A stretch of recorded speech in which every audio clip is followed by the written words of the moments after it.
All right, we're going to make a quick video here discussing heat treatment of the M60 operating rod, kind of how it has changed and progressed over the years, and how the military and the manufacturers have improved this process from the beginning until now. I have 4 really nice operating rods on the bench here. I was going through these today and I noticed that these specific 4 had some really prevalent heat treat marks on them. I thought to myself, maybe I'll make a video on this. This information may be of value to someone out there, and at a minimum, maybe it'll help people understand kind of what they have in their spare parts bin, or what types of operating rods they have and kind of what they're looking at.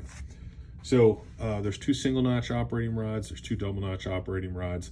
These are different manufacturers, and again, you know, different manufacturers made these differently, which is why I purposely grabbed some made by different companies. And we're just going to kind of talk about, again, the process for heat treating them. So we're going to start here at the bottom. This is a Sako Defense operating rod. We can see by the cage code SAC. There is no cage code on it, just says SAC. That's the part number above it. And this was the first variation of the M60 operating rod. There was one before it with a little bit of a different front end on it, but this is the generation 1 type operating rod. Now look, like anything out there, there's going to be a period of trial and error to determine the weak points on the gun. This gun was made in 1957, and you know, it had to go through a period of its service life before these manufacturers in the military really figured out what was breaking down on it, and how fast certain parts were wearing out. Now, when we look at this OpRod, the only place that it is heat treated is around this sear catch. And this one, it's kind of difficult to see on. There is an area of discoloration from here to here, and it goes all the way around this operating rod. So what Sako Defense did was they just heat treated an area all around this sear catch, because that's what's slamming into the sear. And there you can kind of see it a little better, the areas that's a different color. It was obviously important to them to harden this, because that's what's catching this when the gun comes to a stop. Now, of course, at the time, they didn't put any heat treat of any kind on this tower.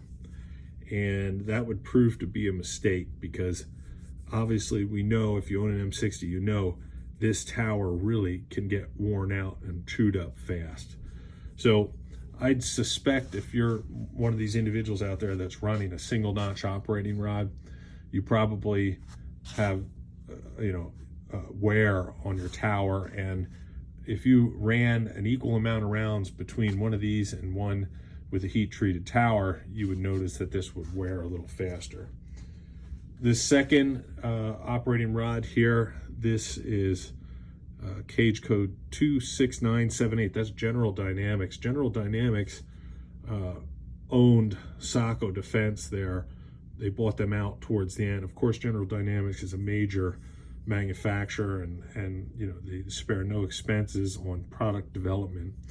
This is their early variation of the M60 operating rod, and what we can see how it differs from the Sako Defense one is there's just a circle of discoloration around that sear catch, if you can see that. So there's just one circle here. It doesn't go all the way around the operating rod like it does on the Sako Defense one. And you know, as long as they're getting this to the correct hardness, I don't really see that being a problem. But it is a noticeable difference between the General Dynamics heat treat process on these original early operating rods and the Sako Defense operating rods.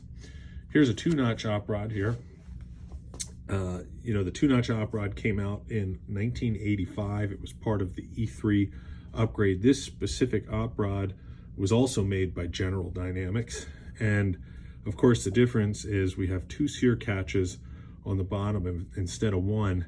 And as you can see, there's 2 circles there of discoloration. So that's just the same as the standard one. They just heat treated both of those sear catches.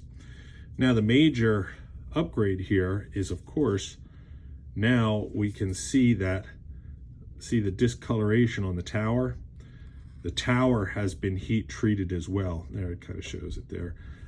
Sorry, reflections with the light are making this difficult.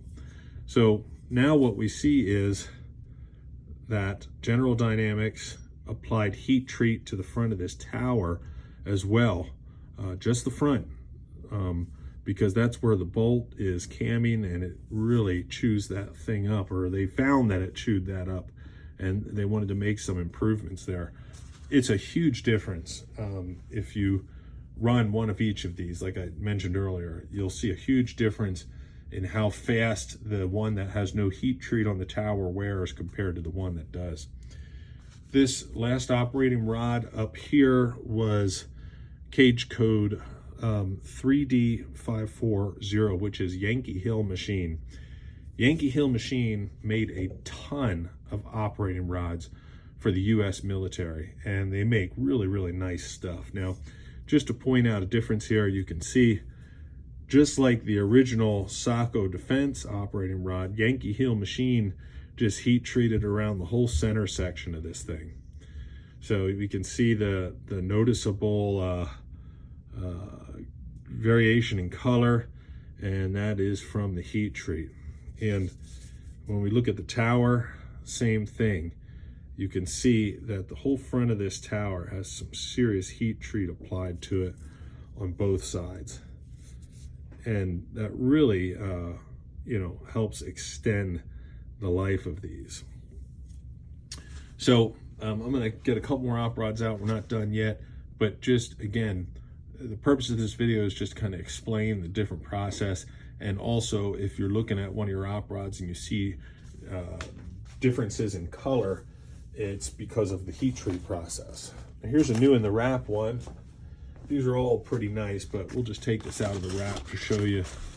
This has never been in a gun. This one was made also by Yankee Hill machine. Yeah, Yankee Hill machine, and still you can see the different colors there on the tower. It has this old green parkerization on it, which was kind of consistent for that time period. But we see that the different color from the heat treat. Again, only the front of the tower is heat treated on these. And then the same thing around the sear catches. We see the different variation in color from where they heat treated around these.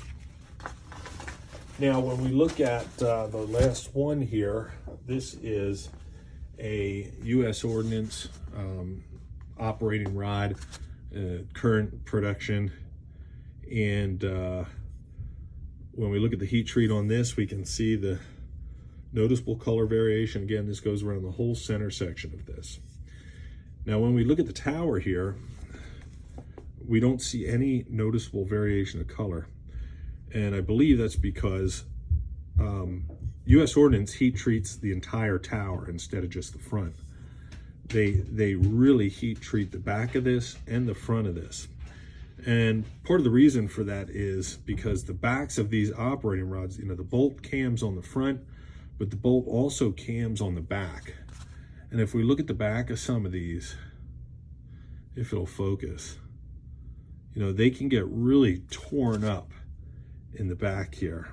And these are all, of course, in very good shape. So these aren't a good example to show you, but I believe that is why U.S. Ordnance has no color variation on the towers, because the whole thing is heat treated in the front and the back, so it's just completely consistent. So the only variation we see is around these sear catches. So that, again, that's just a quick explanation of some of the different types of heat treat that was done on these operating rods, and an explanation of the color variations that you may see on yours. Some of these are very prevalent on the heat treat, and some of them kind of blend in and they're hard to see. But anyway, I hope this was helpful. I appreciate all of you who are customers of ours and viewers. It's been life-changing, this business, and I appreciate everyone for watching. Thanks.